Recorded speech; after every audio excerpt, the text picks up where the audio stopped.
Syarat pertama agar kita menjadi orang yang disertai Tuhan, tentunya Alkitab berkata, Allah itu kudus dan tanpa kekudusan tidak ada seorang pun akan melihat Tuhan.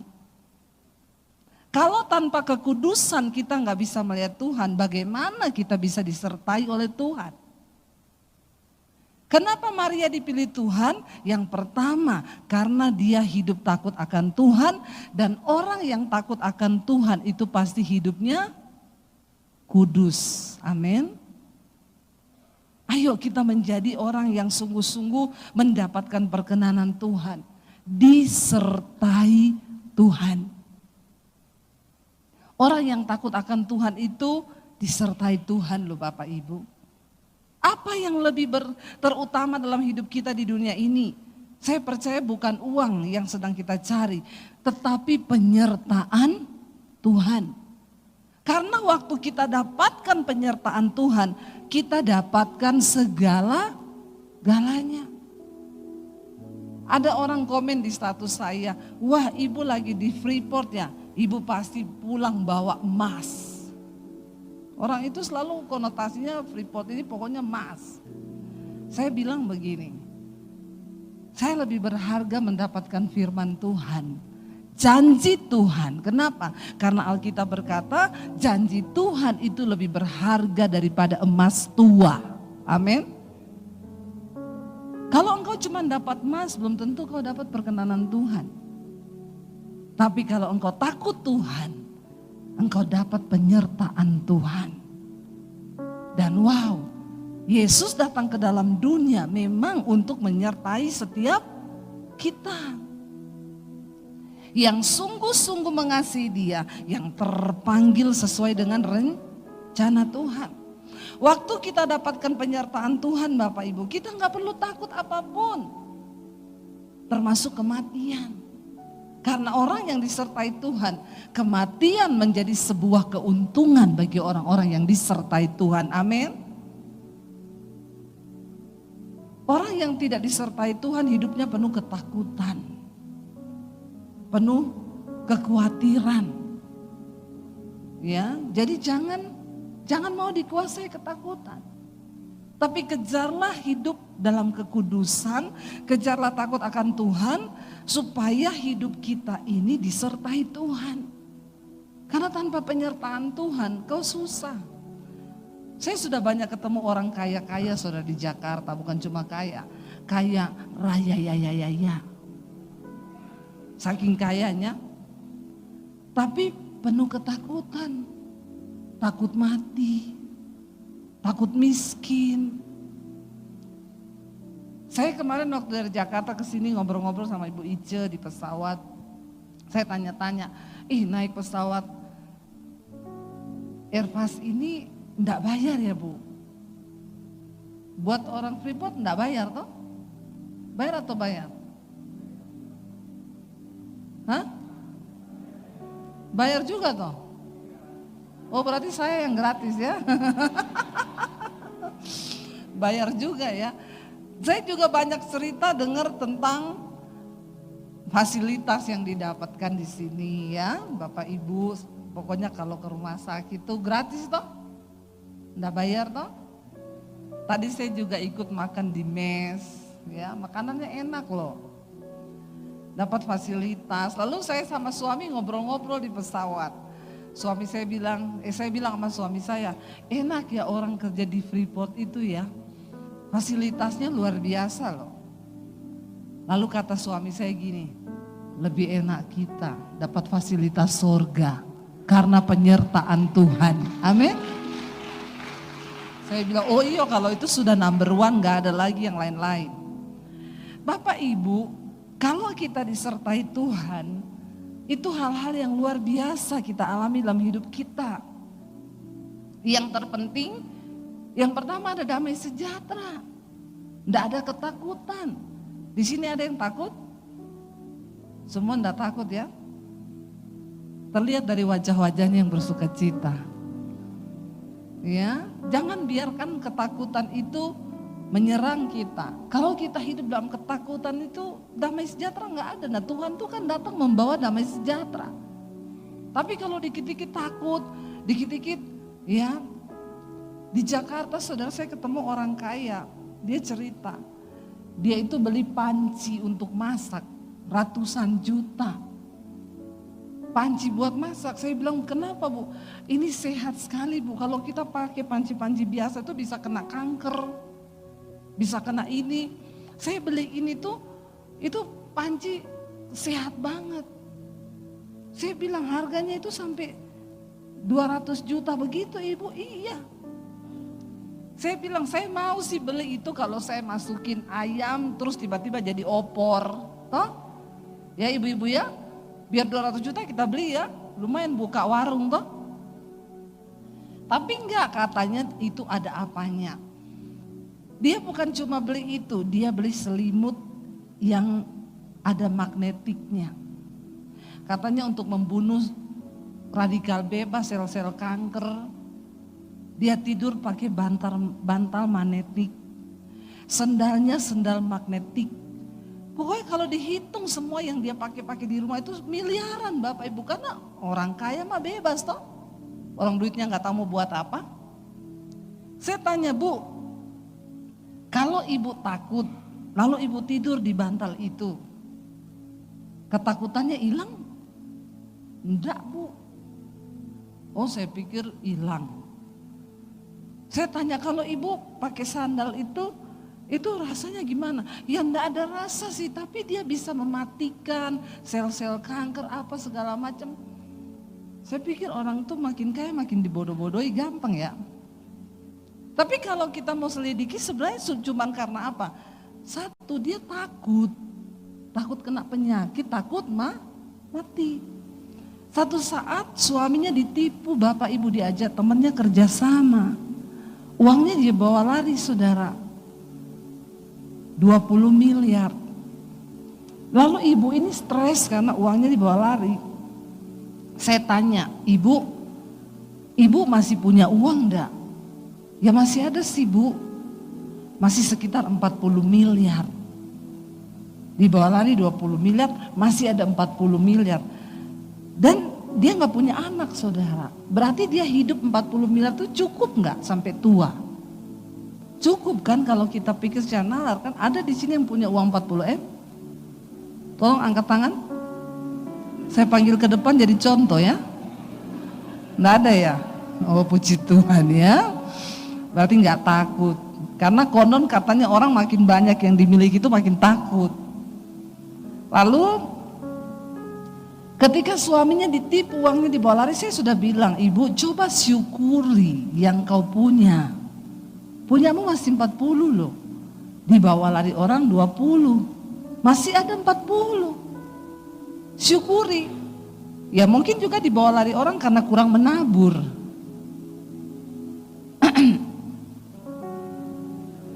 Kok enggak ada yang amin ya? Di sini semua rajin menabur toh? Insya Allah ya. Jadi Bapak Ibu, saya suruh dia bersyukur, lupakan itu, ndak usah dipikirin. Saya bilang uang itu gampang dicari Bu, tapi kesehatan itu nggak gampang.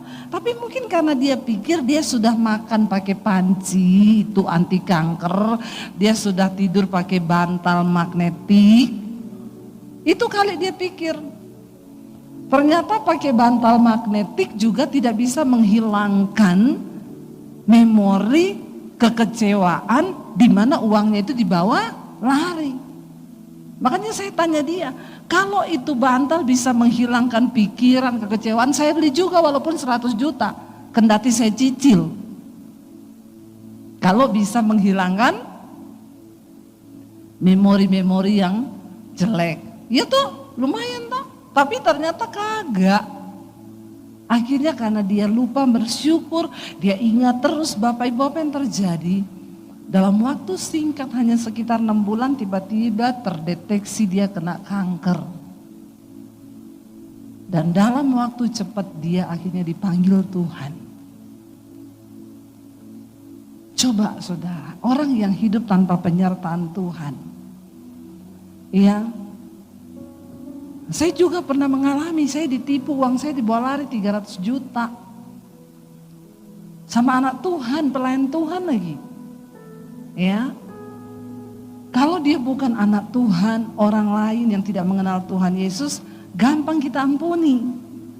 Karena ada doanya, ampuni dia Tuhan. Karena dia tidak tahu apa yang dia lakukan, toh. Masalahnya ini anak Tuhan, orang Kristen pelayanan. Jadi saya harus merubah sedikit ayat. Ampuni dia Tuhan. Karena dia tahu apa yang dia lakukan. Tapi dia pura-pura tidak tahu. Kan begitu toh. Hari pertama saya kecewa, saya marah, saya salahin suami. Lagian kamu sih pakai dia untuk kita renovasi gini studio gini.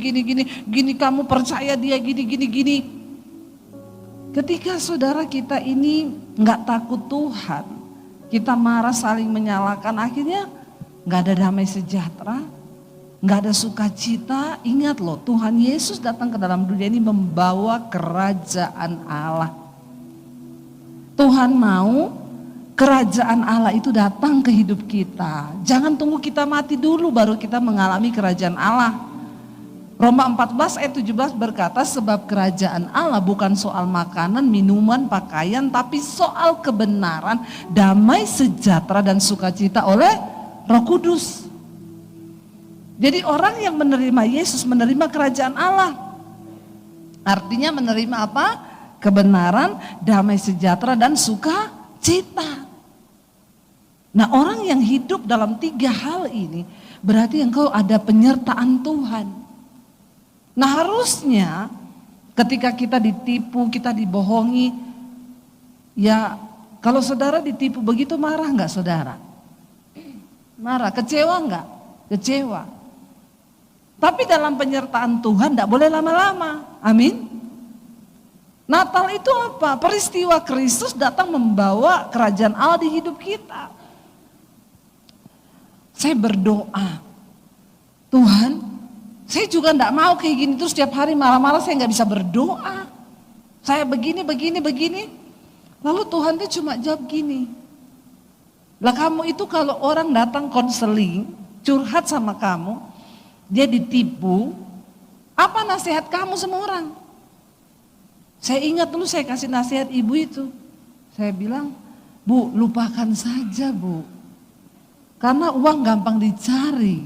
Tapi damai sejahtera dan sukacita itu adalah berkat surgawi yang kita nggak bisa buang begitu saja. Lalu saya jawab sama Tuhan begini, ya iya Tuhan itu kan buat orang-orang kaya. Kalau saya tuh duit saya pas-pasan, nah di bawah lari 300 juta tuh berasa buat saya. Kalau buat dia itu 20 M di bawah lari masih ada 40 M. Tapi Tuhan bilang begini, orang yang takut akan Tuhan, tidak peduli keadaannya seperti apa, dia tetap mau melakukan firman. Ya kamu lepaskan pengampunan. Saya bilang ya berat Tuhan, tidak ada kata berat. Waktu kamu hidup takut Tuhan berarti kamu mau menggenapi rencana Tuhan dalam hidupmu. Ya rencana Tuhan itu mengampuni. Saya bergumul lama saudara.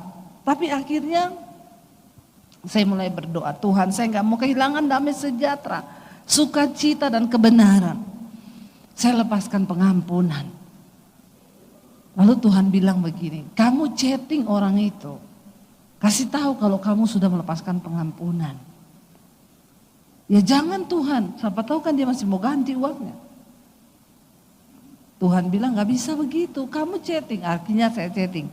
Shalom, saya itu tadinya marah, kecewa, saya benci sama kamu, saya kepahitan sama kamu. Kamu tuh anak Tuhan, pelayan Tuhan, kenapa kamu bawa lari uang saya? Tapi Tuhan suruh saya lepaskan pengampunan. Jadi hari ini saya lepaskan pengampunan buat kamu. Lalu Tuhan tuh ngomong tambah di bawah. Dan mulai sekarang saya tidak akan tanya lagi perihal uang itu. Kalau itu tunggu dulu Tuhan. Tidak segampang itu. Yang penting saya sudah mengampuni. Tapi Tuhan bilang enggak, belum. Kalau kamu enggak tulis begitu berarti kamu enggak tulus. Saya berat, saya bergumul dengan daging saya di situ. Tapi akhirnya saya tulis. Dan mulai sekarang Saya tidak akan tanya lagi soal uang itu, tangan saya bergetar loh. Mau kirim, hapus dulu yang di ujung. Tapi Roh Kudus bilang kirim, itu ketaatan. Itu takut Tuhan, melakukan semua yang Tuhan mau. Saya kirim. Setelah saya kirim, saya ngelus dada. Besok iblis bilang, tanya uangnya, lumayan toh kalau dia mau cicil. Tanya aja niat baikmu bagaimana. Tapi Roh Kudus bilang taat. Takut Tuhan jangan. Saya bergumul lagi dengan kedagingan saya. Ternyata takut Tuhan tuh enggak gampang Bapak Ibu. Melakukan kehendak Tuhan tuh enggak mudah. Tapi akhirnya saya tidak mau melakukan itu, saya tahan. Dan yang lebih menggondokkan, orang itu cuma jawab gini, thank you. Kira-kira saudara jengkel enggak? Ada ya orang begitu. Tapi Tuhan bilang begini, responnya itu bukan urusanmu. Urusanmu meresponi semua kehendak Tuhan. Enggak usah kau responi cara dia merespon terhadap kamu. Kalau kamu disuruh lepaskan pengampunan, lepaskan aja. Suruh melupakan, lupakan aja. Saya ngelus dada, ya sudah Tuhan, tapi sih ada damai sih. Akhirnya saya juga tidak saling menyalahkan, akhirnya juga kami akhirnya hidup damai. Lalu saudara, 2 minggu kemudian jadi saya ini waktu itu sudah DP mobil, mau beli mobil. Lalu ada orang itu WA saya, Shalom Ibu. Maaf ya, ibu jangan tersinggung. Saya pikir apa? Saya balas, iya kenapa ya Pak? Saya disuruh Tuhan beliin ibu mobil. Kok enggak wow ya? Kok enggak wow ya di Papua ini, di Timika ini dibeliin mobil enggak wow kan? Oh saya tahu karena saudara memang enggak boleh naik mobil pribadi di sini ya. Jadi tidak merasakan bagaimana sukacitanya kalau dibeliin mobil ya. Bapak Ibu, berarti uang saya sudah diganti belum? Karena mobil yang harus kita beli itu 400-an loh. Orangnya mau beliin kita mobil. Saya bilang, oh iya Pak, memang saya sudah pesen. Oh ya sudah, kalau gitu saya transfer aja berapa mobilnya. Tidak sampai di situ Bapak Ibu. Seminggu kemudian ada orang telepon saya nangis-nangis, Ibu, terima kasih lewat khotbah Ibu, saya dipulihkan Tuhan, saya dijamah Tuhan. Jadi Bu, Ibu tolong terus khotbah di YouTube. Itu studio Ibu harus bagus. Saya jawab, memang ini lagi renov studio Bu. Tapi saya nggak cerita uangnya dibawa lari. Saya bilang, terus dia tanya gini, habisnya berapa Bu buat renov? Nggak saya jawab. Saya bilang, oh ini Bu, kita sudah pelan-pelan saja kok, karena juga nggak langsung bayar tukangnya, semua bayarnya per pekerjaan. Habisnya berapa Bu? Kan saya nggak tahu orang ini siapa. Saya nggak kenal dia. Dia cuma bilang habisnya berapa Bu? Waktu itu baru pandemi saudara. Saya bilang sama suami, ini orang nanya-nanya habisnya berapa ya? Emang kalau saya jawab dia tuh mau ngasih. Jadi saya cuekin aja 3 hari. 3 hari dia telepon saya, Bu tolong ya Bu, saya disuruh Tuhan nanya loh, habisnya berapa? Dalam hati saya, ini masa-masa pandemi semua orang kesusahan. Ibu tolong fotoin saja proposalnya yang ibu kasih ke tukang, itu toh aja saya minta. Suami saya bilang, cuma disuruh foto ya bawa di foto. Tapi saya ketawa dalam hati, enggak mungkin dia mau kasih. Tapi tak foto, saya kirim. Habisnya renov studio 850 juta. Dia bilang, Bu saya boleh minta nomor rekening? Dia transfer 1 M. Enggak wow lagi ya. Ini seperti kisah dongeng toh. Tapi ini Tuhan Bapak Ibu. Waktu kau hidup takut akan Tuhan, ada penyertaan Tuhan dan ada berkat melihat Tuhan yang kita nggak pernah duga dan kita nggak pernah sadari. Tolong Bapak Ibu jangan berpikir begini, karena Ibu Dewi pendeta, banyak pendeta, tidak semua mengalami seperti yang saya alami. Dan itu nggak direkayasa, orangnya saya nggak kenal. Di balik semua itu Tuhan yang bekerja. Karena bagi orang yang takut akan Tuhan selalu ada upah. Ketika Maria saudara didatangi oleh malaikat dan dikatakan bahwa engkau akan melahirkan seorang anak, yang pertama Maria berkata apa? Bagaimana mungkin? Saya ini belum nikah. Hari ini mungkin Tuhan suruh kamu melakukan sesuatu dan kamu berkata bagaimana mungkin Tuhan? Orang itu terlalu menyakiti saya suruh ngampuni enak aja. Itu bertentangan dengan daging saya, itu bertentangan dengan keadaan saya. Bapak Ibu takut akan Tuhan, melakukan kehendak Tuhan, tidak peduli bagaimanapun keadaanmu hari ini, tapi ada daging yang harus dimatikan di sana. Amin. Bagi Maria untuk menggenapi rencana Tuhan, nanti orang bilang apa? Aku hamil di luar nikah. Itu dia mempertaruhkan harga diri, dia mempertaruhkan rasa malu. Nanti penghakiman orang bilang apa? Seringkali kita lebih peduli dari apa kata orang daripada apa kata Tuhan. Jangan terlalu peduli dengan apa kata orang Bapak Ibu. Yang penting yang harus kita cari itu perkenanan Tuhan. Seringkali ketika kita difitnah, ketika kita direndahkan, kita pengen bela diri. Kita pengen, saya nggak terima loh, itu nggak benar loh, itu begini. Stop. Maria belajar menundukkan diri. Ketika dia mendengar malaikat itu berkata, dia bilang bagaimana mungkin, aku ini belum nikah, aku belum bersuami. Itu artinya ada resiko.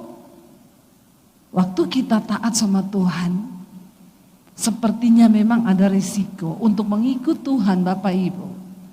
Karena Tuhan itu tidak terlihat, masalah itu terlihat.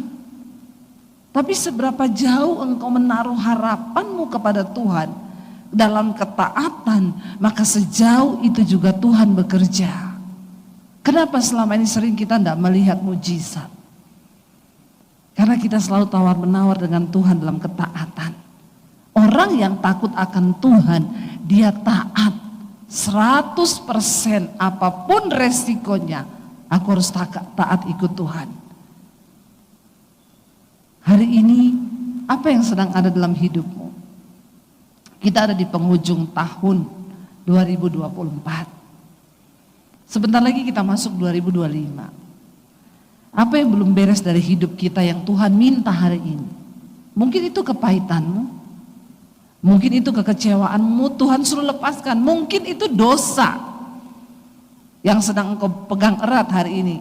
Apa itu? Kenajisan, percabulan kah, perselingkuhan kah, rokok kah? Atau sesuatu yang tidak berkenan?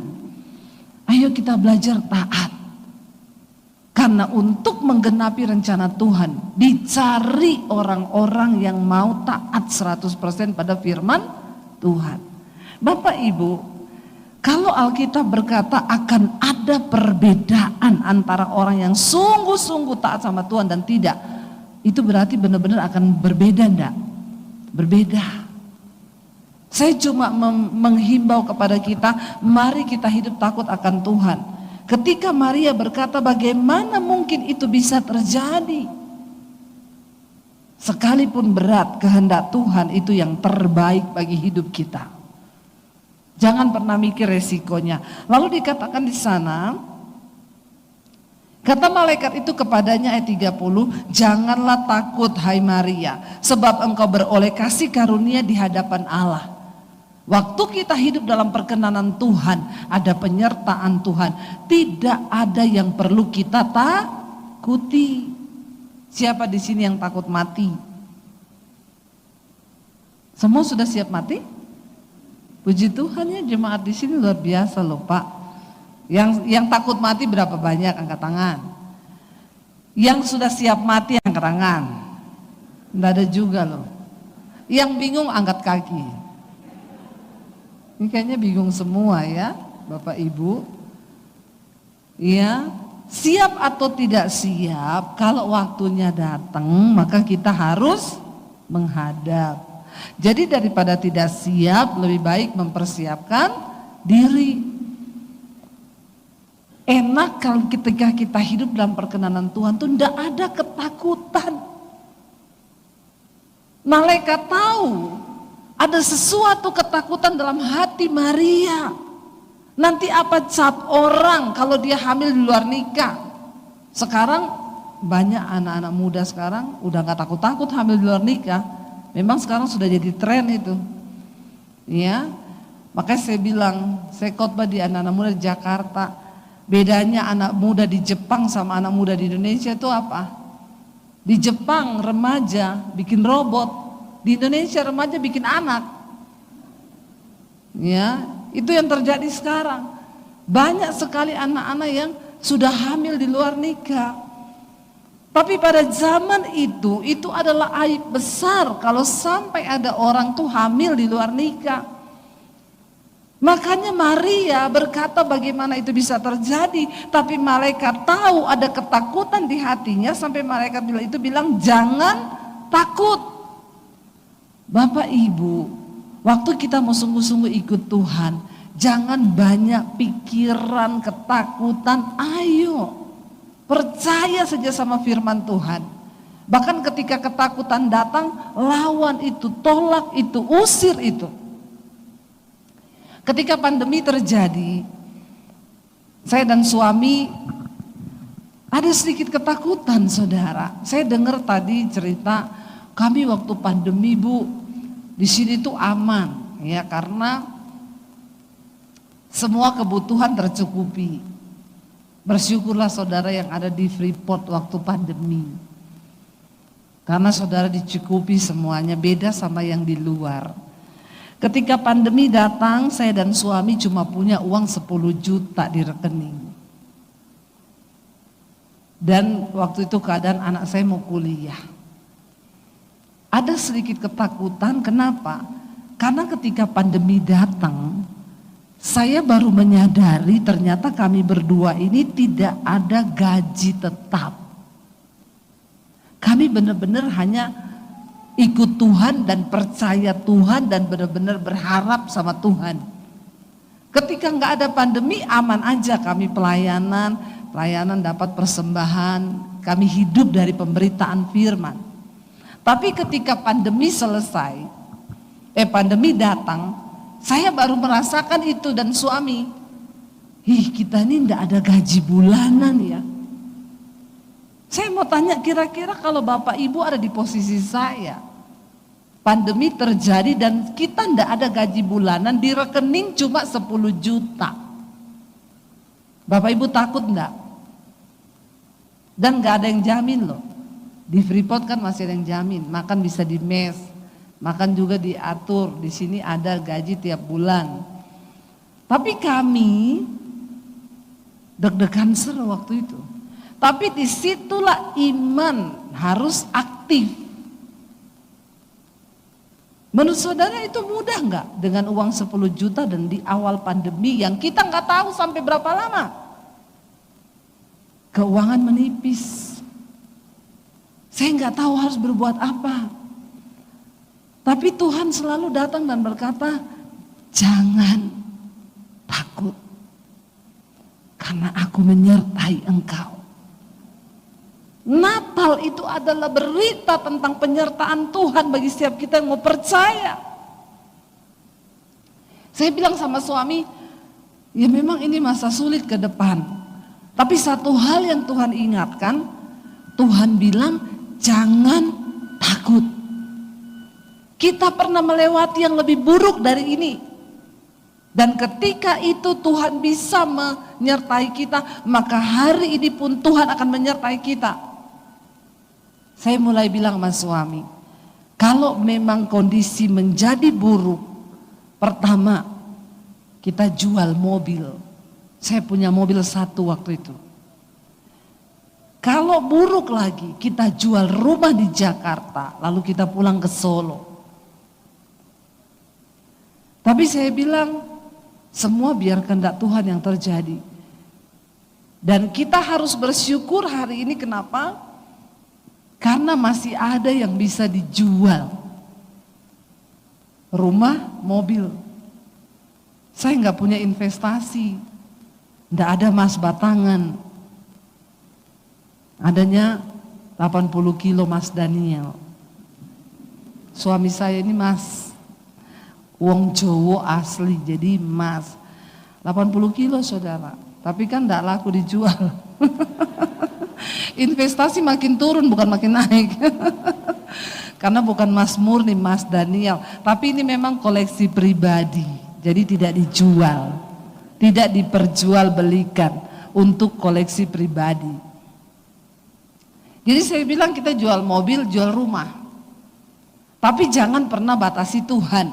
Sebab janji Tuhan dia menyertai kita. Itu pesan Natal. Lalu di tengah pandemi saya bilang sama suami, udah lockdown pertama mulai dibuka, saya bilang aku pengen belajar melukis. Suami saya bilang, kita ini tidak ada duit loh, tidak usah macam-macam. Ya tapi daripada nganggur ndak ngapa-ngapain juga, ya saya pengen lah, ayo antar saya ke Gramedia.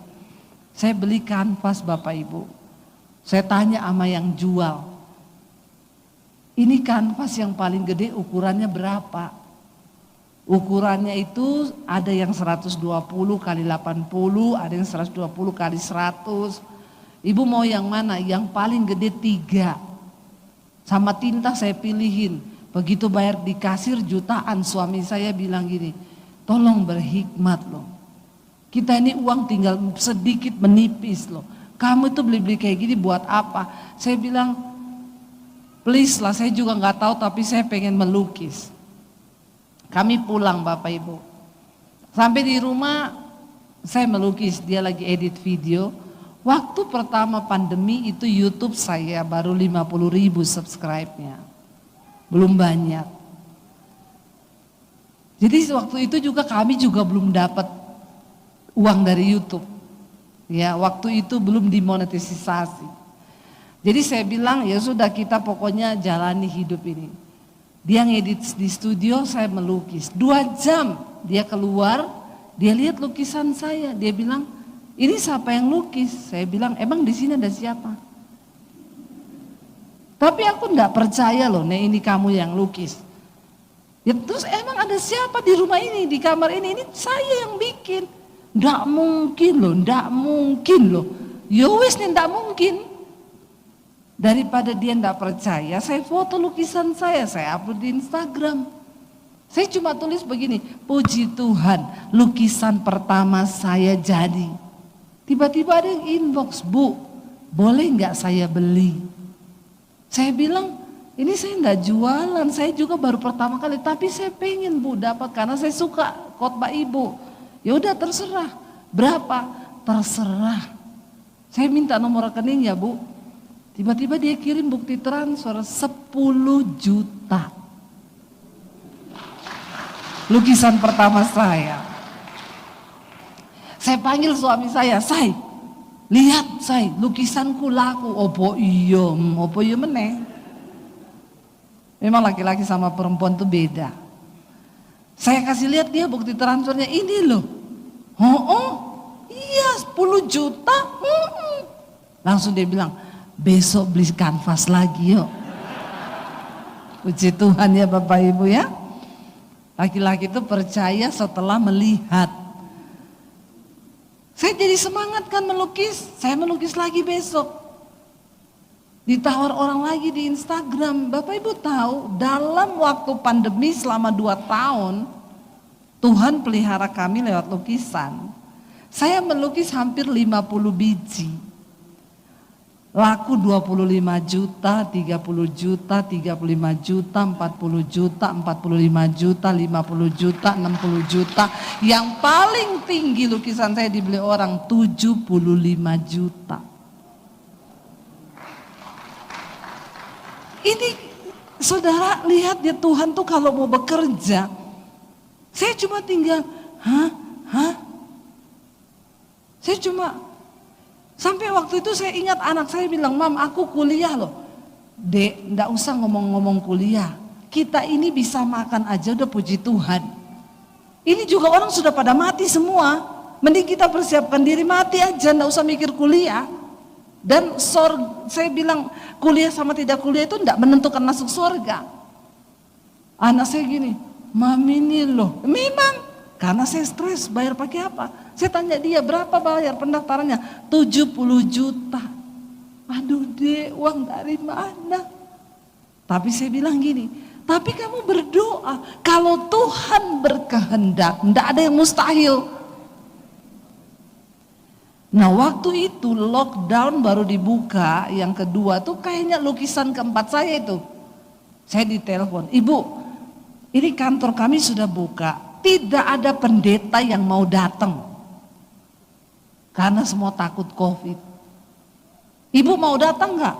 Aduh teman-teman saya pendeta semua ngomong ini, hati-hati loh, COVID ini yang paling banyak mati pendeta.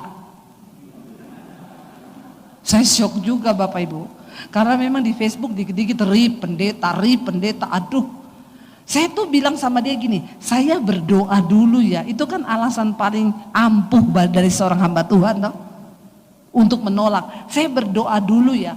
Lalu saya berdoa. Tapi Tuhan tuh ngomong begini, justru di saat orang semua lagi ketakutan seperti ini, kamu harus pergi, jangan sembunyi, nyatakan imanmu. Karena mati hidup itu bukan tergantung COVID, tapi kematian dan kehidupan itu ada di tanganku, kata Tuhan. Amin.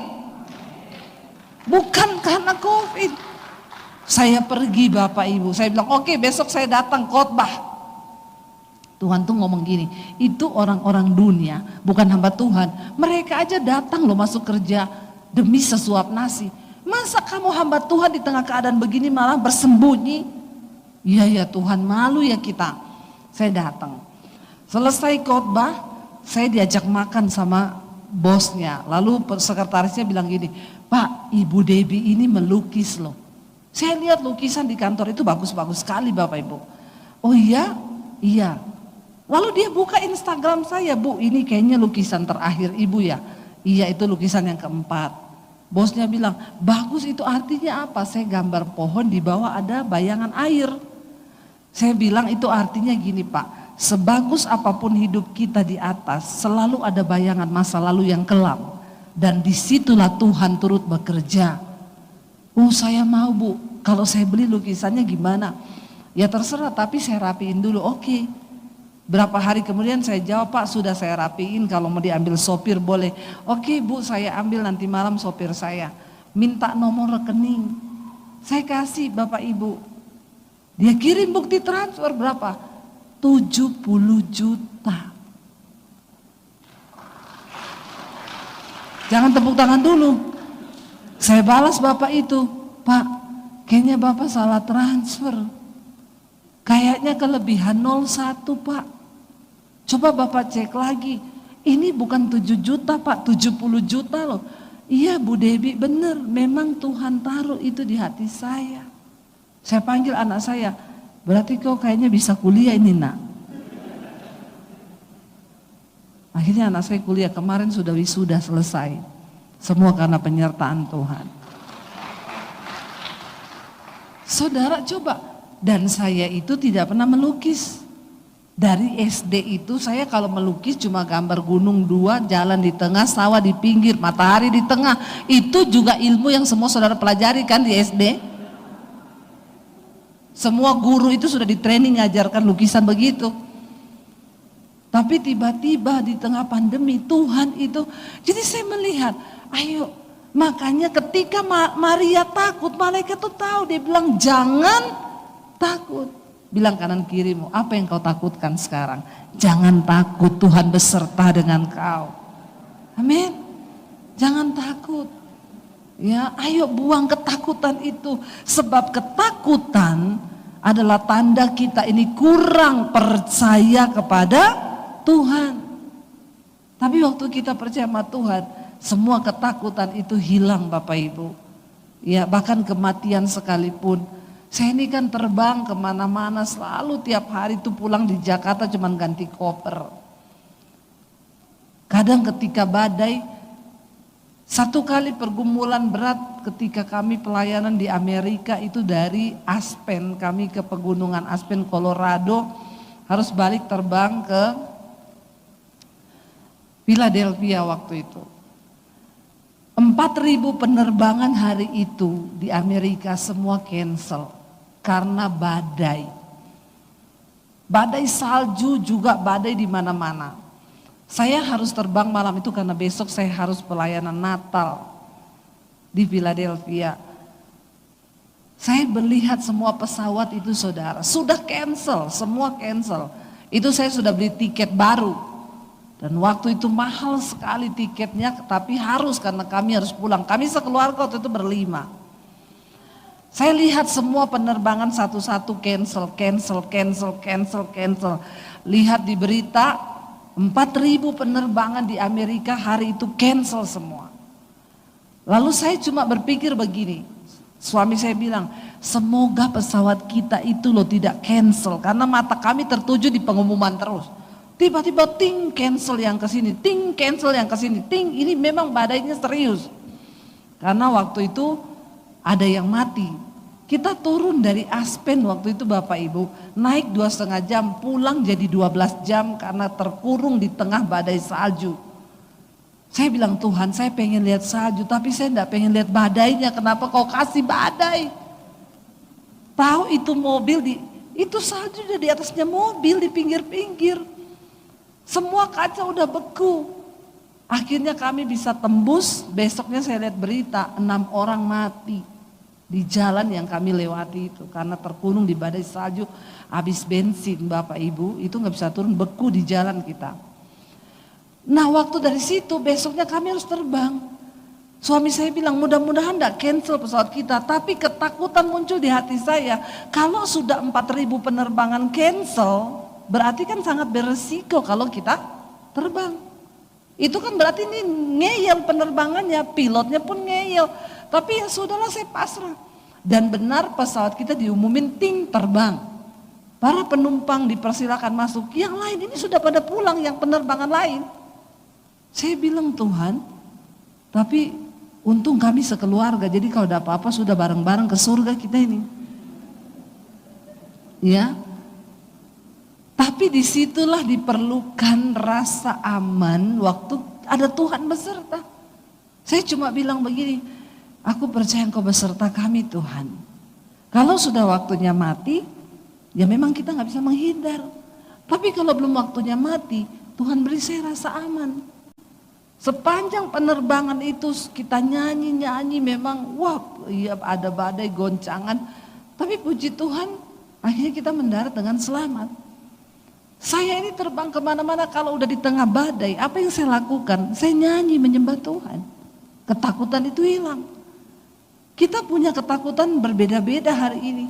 Bapak-bapak sebagai kepala keluarga, saya sangat mengerti ketakutan bapak-bapak itu ini, karena ini bapak-bapak gak bujangan, ini ada anak dan istri toh. Pasti kan berpikir kalau udah pensiun bagaimana? Nanti gimana? Iya uang pensiunnya kalau cukup. Lalu bagaimana masa depan kita? Kenapa kita perlu penyertaan Tuhan? Karena banyak hal dalam hidup ini yang tidak bisa kita selesaikan dengan otak kita. Ingat ya bapak-bapak, kenapa survei membuktikan paling banyak kena stroke itu bapak-bapak daripada perempuan. Kenapa? Karena ukuran otak laki-laki itu lebih kecil. Benar, ini benar survei ini. Ya, tapi memorinya penuh. Perempuan ukuran otaknya lebih besar, tapi banyak kosongnya.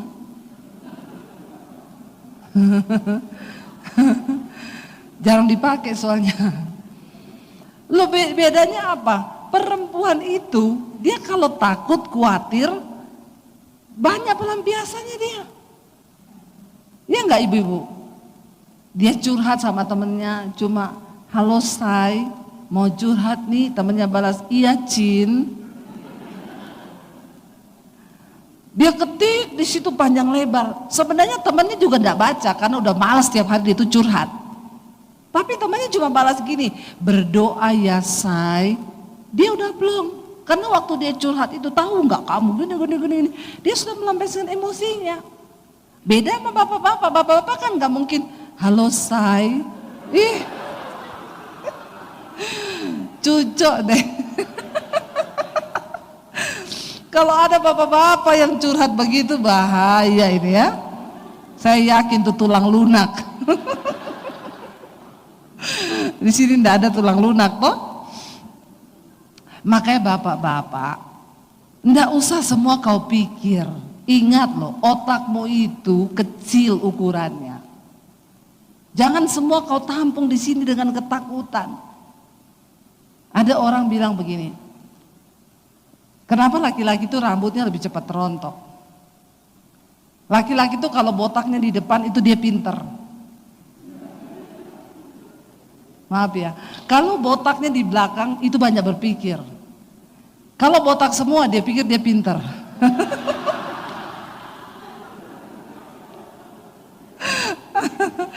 Ini hanya intermezzo, tolong bapak-bapak jangan melirik sama saya, terutama yang botak-botak itu ya.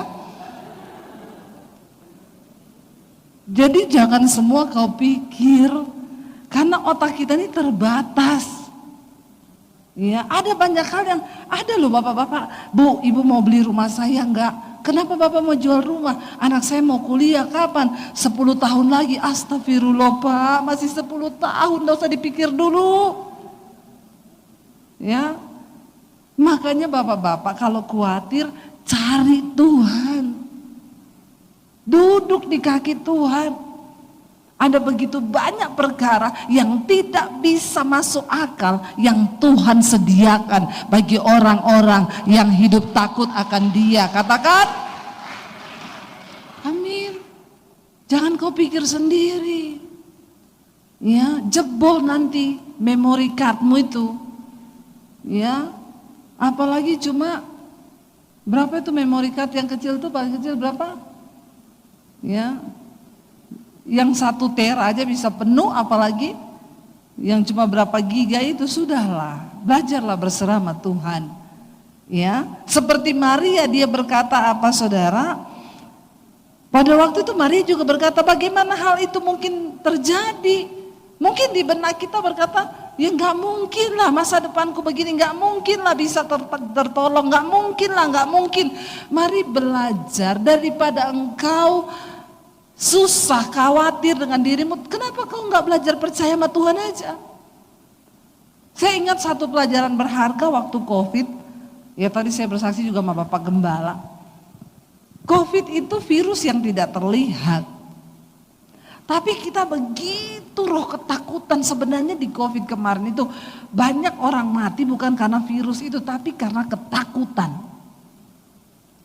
Saya di rumah itu Bapak Ibu ya, kalau udah dengar masjid itu inna ilahi wa inna ilahi rojiun telah berpulang ke rahmatullah. Bapak ini di blok ini, aduh blok tetangga kita sebelah situ. Ya Tuhan, COVID-nya semakin mendekat. Takut. Besoknya dia umumin lagi, innalillahi, ya Tuhan 2 rumah di sebelah kita. Aduh itu sudah deg-degan. Tiba-tiba saya tuh lagi masak, Tuhan tuh ngomong begini. Kenapa kamu lebih takut sama virus? Sama-sama enggak terlihat loh. Virus itu enggak terlihat, Tuhan juga enggak terlihat toh. Tapi kalau kamu takutkan terus virus itu, berarti kamu percaya sama Dia. Kenapa kamu tidak memilih untuk mempercayaiku yang melindungi kamu? Tiba-tiba saya dikasih lagu sama Tuhan. Kiri kananku ada Tuhan, sekelilingku ada Tuhan, dalam hidupku ada Tuhan, Yesus selalu bersamaku. Tuhan bilang gini, kalau kamu ketakutan terus sama COVID, berarti lagumu dirubah. Kiri kananku ada virus, sekelilingku ada virus, dalam hidupku ada virus, virus selalu bersamaku. Ngeri enggak? Dari situ Bapak Ibu iman saya bangkit. Saya bilang sama suami enggak usah takut. Karena Tuhan bilang begini sama saya, di COVID ini sudah ada daftar yang akan dipanggil pulang. Kalau kamu masuk daftar, bersiap-siaplah. Tapi kalau kamu tidak masuk daftar, biar kamu kena COVID 10 kali, kamu tidak akan mati. Lalu saya berdoa begini, oke Tuhan, ini jemaat orang Kristen semua imannya sudah beralih nih. Mereka lebih percaya COVID daripada percaya Tuhan. Mereka pikir mereka mati karena COVID, padahal mereka mati karena sudah waktunya Tuhan. Waktunya mati. Saya bilang begini, kalau begitu Tuhan, saya mau izinkan saya kena COVID. Supaya saya bisa bersaksi sama jemaat. Dan terjadi Bapak Ibu, saya kena 4 varian. Semua kami kena satu rumah. Waktu varian pertama kena Omikron, yang Delta kena juga. Semua varian saya coba. Dan benar saya tidak mati. Loh benar. Kami pergi pelayanan, orang semua takut sembunyi. Saya pikir enggak, karena itu kekuatan yang Tuhan beri sama saya. Kalau belum waktunya mati, enggak mati. Jangan ada ketakutan, kau izinkan dalam hidupmu. Sebab orang yang takut tidak akan pernah bisa menggenapi kehendak Tuhan dalam hidupnya. Amin. Jangan takut. Kami mau berangkat ke Israel waktu itu satu grup, 125 orang. Sudah naik di pesawat. Tiba-tiba satu peserta saya sakit. Dia sakit tiba-tiba di atas pesawat itu. Kayak mahnya mau pecah. Semua tanya ibu memang sakit mah? Enggak ada, saya enggak sakit mah. Akhirnya dia pindah di bisnis kelas. Pramugari datang, bagaimana ibu? Ibu turun atau mau terbang? Tolong izinkan saya berapa menit lagi untuk sudah minum obat biar tenang dulu. Pesawat enggak mau terbang. Karena takut ada apa-apa. Tapi kalau dia turun, 3 orang juga harus turun, anak dan suaminya. Nah itu kan mahal, dia hilang 150 juta itu ke Israel. Akhirnya Pak Pramugari dia bilang, saya kasih waktu ibu 1/2 jam. Kalau ibu nggak sembuh, ibu turun. Akhirnya nunggu, semua penumpang dia udah marah-marah. Oh, ini ibu yang lama. Pilot datang. Ibu, nggak ada waktu lagi. Pak, please kasih waktu 15 menit lagi. Kalau 15 menit tidak sembuh, kami turun. Akhirnya pilotnya masuk. Oke ya 15 menit lagi, kami tidak bisa bu, tunggu terlalu lama. 15 menit kemudian pilotnya bilang, ibu turun karena pintu akan segera ditutup dan pesawatnya akan terbang. Lalu ibunya dengan berat hati berdiri. Ketika dia berdiri, dia bilang gini, aku sembuh. Semua nggak percaya, nggak mungkin. Diperiksa. Kalau dalam angka 10, 1 sampai 10, ibu nomor berapa? Nomor 9. Berarti bisa terbang, bisa. Ya udah sekarang pindah ke tempat duduk yang semula di ekonomi. Yang temannya bisnis pindah lagi di bisnis. Oke, kita terbang ya terbang. Oke, pintu pesawat ditutup. Waktu pesawat mau jalan, tiba-tiba mesinnya mati. Di starter. Di starter lagi. Akhirnya diumumkan, maaf Bapak Ibu para penumpang yang terhormat, semua penumpang diminta untuk turun karena dinyatakan pesawat ini error sistem. Bapak Ibu tahu cara Tuhan, kalau ibu itu tidak sakit 45 menit itu pesawat sudah terbang dan error sistem di atas laut, maka belum tepuk tangan dulu, belum, karena itu bukan endingnya. Turunlah semua penumpang ke bandara. Sampai malam ditanya, terus ini gimana? Pesawatnya belum bisa diperbaiki, jadi Bapak Ibu akan diberi hotel di dekat bandara. 125 orang grup saya pindah ke hotel. Waktu itu saya sudah ada di Jordan. Karena kelebihan 5 penumpang gak dapat tiket. Saya harus temani 5 ini naik pesawat sehari sebelumnya. Saya dikabari suami saya berdoa ya pesawat rusak. Kami harus nginep di hotel. Katanya sih besok sudah baik. Akhirnya ya pertama ini peserta ini happy-happy, makan-makan. Lalu diumumkan Teknisi dari negaranya sudah datang, doakan supaya pesawatnya bisa diperbaiki. Lalu diumumin sore itu, jam 8 malam nanti pesawat akan terbang, semua siap. Cuma satu orang loh yang ngomong begini, kita naik pesawat yang kemarin rusak itu, bayangkan ya, cuma satu kata-kata, menebar ketakutan. Cuma satu kata-kata orang ini yang dilepas loh. Sebenarnya kalau dia tidak ngomong itu tidak ada pikiran apa-apa. Tapi gara-gara satu orang ini ingat para pengintai yang dilepas, 12 orang pergi mengintai, lalu cuma 2 orang yang bilang begini. Memang sih orang-orang itu di sana gede-gede, tapi Tuhan kan menyertai kita. Yang lain bilang kagak. Kau pergi mati kau kalau ikut itu. Lalu semua bangsa itu menjadi takut. Tiba-tiba gara-gara bapak itu bilang, yakin? Ih, komputer aja kalau diperbaiki masih bisa error lagi loh. Ini pesawat loh. Mulailah terbagi 2 kubu. Pak, kalau sampai ini pesawat rusak, bagaimana ini? Lalu saya di Jordan itu pusing juga saudara. Suami saya bilang, "Say, bagaimana ini?" Ya kalau mereka semua pulang ya pulang, tapi kita nggak bisa kembaliin duit karena semua sudah dibayar. Itu kan karena mereka takut. Terjadilah gini.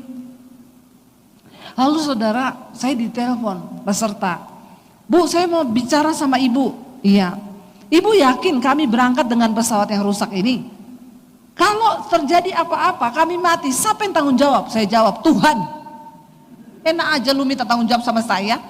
Saya bilang, "Ibu maaf ya, di situ ada suamiku, ada 3 anakku. Ibu pikir saya juga mau jadi janda?" Itu sudah kacau, memang roh ketakutan ini loh Bapak Ibu ya. Gara-gara satu orang melepaskan satu ketakutan itu. Akhirnya suami saya didesak, "Pak, bagaimana ini?" Suami saya bilang, "Kami tetap berangkat, yang tidak mau berangkat silakan pulang tapi uang tidak kembali."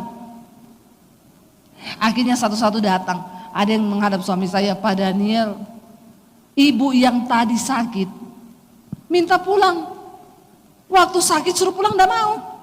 Karena takut kehilangan uang 150 juta. Giliran mau berangkat sama pesawat itu dia mau pulang." Suami saya gini, "Bu, kalau ibu mau mati, sudah dari tadi kita itu terbang mati Bu. Karena ibu sakit, kita tidak jadi terbang, ternyata pesawatnya error. Tuhan meluputkan kita." Ada yang jawab, "Kalau Tuhan sudah meluputkan, kenapa Bapak mau menyerahkan diri lagi?" Astaga Tuhan. Jadi suami saya bingung Bapak Ibu. Ya, itu benar-benar saya juga bingung. Anak saya telepon. Ya, dia bilang gini, "Mam, kita berangkat Mam."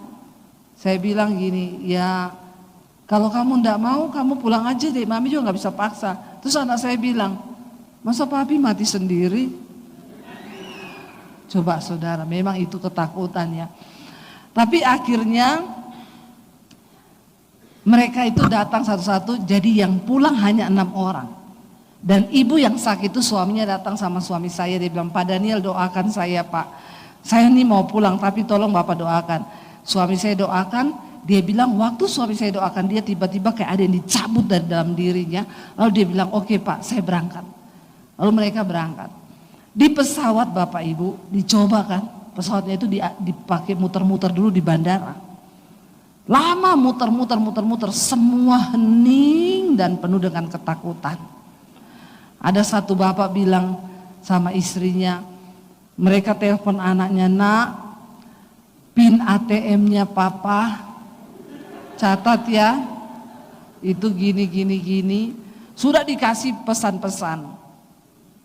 Waktu duduk di pesawat, istrinya tanya begini, "Pak, kalau ada pengakuan dosa yang kamu mau akui, sekaranglah waktunya." Suaminya dia bilang, "Sekarang Pak, karena kita nggak tahu apa yang akan terjadi." Saya bilang, "Jadi Bapak sudah ngaku?" "Puji Tuhan belum Bu. Kalau enggak hari ini saya sudah mati beneran Bu." dihajar istri saya. Saudara bayangkan loh, akhirnya mereka terbang, ya itu dengan itu mereka semua tahu nggak mereka kenapa kuat. Suami saya bilang gini, "Say, kamu mending kirim khotbah singkat di grup." Saya cuma ngomong begini, Bapak Ibu, kalau Tuhan beserta dengan kalian, jangan biarkan roh ketakutan itu ada. Ingat, kalau belum waktunya mati, kamu tidak akan mati. Tapi kalau sudah waktunya mati, biar kau kepleset di kamar mandi bandara, kau pasti mati. Langsung mereka semua, oke, kita berangkat semua. Berangkat semua, 6 orang mundur Bapak Ibu. Lalu akhirnya terbanglah mereka, buktinya tidak mati. Tapi saya tidak bisa tidur di Jordan. Saya ada di kota aman, tapi saya tidak aman. Saya tunggu mereka sampai akhirnya datang. Kenapa nih khotbah saya berubah ke ketakutan terus ya? Saya tadi nggak mau khotbah ketakutan loh. Poin saya tuh beda loh. Tapi nggak tahu Tuhan bawanya ke situ. Mungkin ada banyak yang lagi kena roh ketakutan. Jangan Bapak Ibu, ayo kita semua belajar percaya berita Natal adalah berita damai sejahtera. Dan terakhir ayat 37 dikatakan, sebab bagi Allah tidak ada yang mustahil. Itu kabar baiknya. Lalu kata Maria, sesungguhnya aku ini adalah hamba Tuhan. Jadilah padaku menurut perkataanmu. Orang yang takut akan Tuhan, dia belajar berserah kepada kehendak Tuhan. Kita bangkit berdiri bersama. Kita naikkan pujian, kau lebih tahu yang terbaik bagiku Tuhan. Kau lebih mampu untuk pulihkan hidup kami. Selidiki hati kami Tuhan. Lihat hati kami. Apakah sungguh firman-Mu ada dalam hati dan hidup kami Tuhan. Karena kami tahu Tuhan melihat hati kami sampai kedalaman hati. Kami mau tinggalkan segala kemunafikan kami. Karena Tuhan tidak suka dengan kemunafikan. Dia ingin memberkati-Mu saudara. Tapi Dia mencari kebenaran di dalam hati dan batin kita. Kalau hari ini ada sesuatu yang tidak berkenan dalam hatimu, kelicikan, amarah, kepahitan, buang itu semua dan katakan, Tuhan, kami mau bertobat. Antara suami istri jangan saling menghakimi, tapi coba untuk saling memahami. Mengapa istriku seperti itu? Kenapa suamiku begitu? Kenapa anakku begitu? Coba tempatkan dirimu ada di posisi orang lain, sehingga engkau punya hati yang luas seperti Kristus. Terima kasih Tuhan buat firman-Mu yang ingatkan kami hari ini, supaya kami punya hati yang benar di hadapan Tuhan. Biar kami mau berjuang sampai pada akhirnya Tuhan, Kau dapati kami ini semua berkenan di hadapan-Mu, supaya kami dapat menerima mahkota kemuliaan yang Tuhan sediakan